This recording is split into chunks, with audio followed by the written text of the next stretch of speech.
And just as a final conclusion, we depart. There you see two flags. Seen a lot of them. The one on the left is the flag of Estonia. The one on the right is the flag of the European Union. There are some NATO flags around, not so many actually, and the ones we've seen are all in the border area. Anyway, so there's the trains are quite smart actually. That one's, like most of them here, are probably going to Tallinn, and this is the eastern terminus as far as passenger lines go. So we have seen there are some sidings off to the left. Now whether they continue elsewhere, I don't know. Anyway, that's where we stayed. It's called the Pyramid. I think Pyramid with a P-I and not P-Y. But it was fine. But say from the outside, you wouldn't know, right? Except right that door, there is a sign saying rooms. So if you were to come here, you could kind of just, without accommodation booked, you could just go over there and just, chance your arm, I suppose. Anyway, here's the train station, and the coach station is just beyond it to the left. That's where we're heading now. Those are the local buses there. Yeah. Oh, I was just thinking about something actually. Most of the locals here, this is like a 97-98% Russian-speaking population for historical reasons, even though this is in the EU and NATO and not in Russia. Apparently, most of them are watching Russian language television, Russian television, i.e. from Russia, with that Russian perspective. And some people say that they're just not good at picking up other languages. Some people say that there's simply no need for them to pick up any other language, but Russian's good enough here.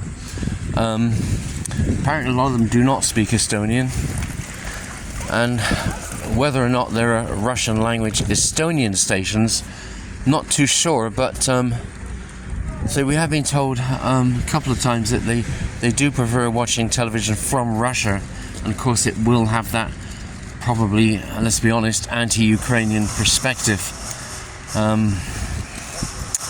even though all of that is another country. And say there is apparently an Instagram hashtag, something like, I can't remember now, something like Narva is the next Crimea or something like that. But I say this is a NATO country, so that, I don't know. Anyway, and talking about NATO, I mean, there's probably just not too many miles from here, inland, eastwards.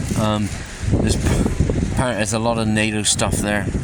There's a lot of forested areas around here, and I dare say within those areas there are NATO bases and all sorts of things, I guess, not too far from here.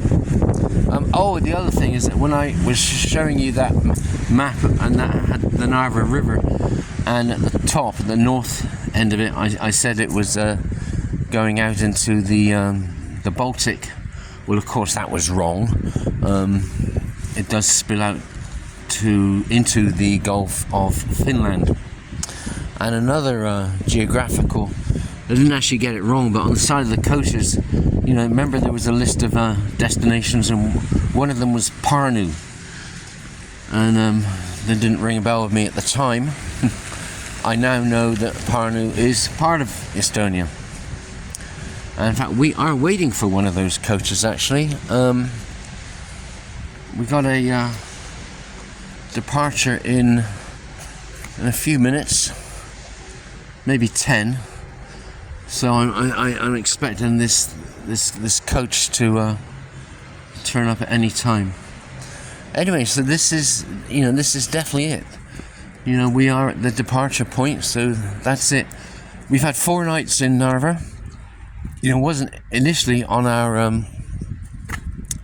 planned list, but there you go. Oh, in fact, talking of there you go, I see okay. Here we go, luxexpress.eu. I have to admit, they all look good actually. The website was easily navigable, and you know the English bit was fine, and taking the credit card payment and you know the seat allocation. There we go. It's got our destination on the front of it.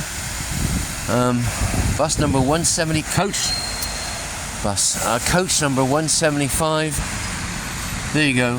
Minsk, Vilnius, Pärnu, Kaunas, Tallinn, St. Petersburg, Narva, Tartu, Warsaw, Riga, Moscow, Helsinki. So now you know where Liza and I are going. So there you go. Coach number 175, Narva. How'd you pronounce that? Jovi, and then Tartu. And that is where we are heading, Tartu. See you there.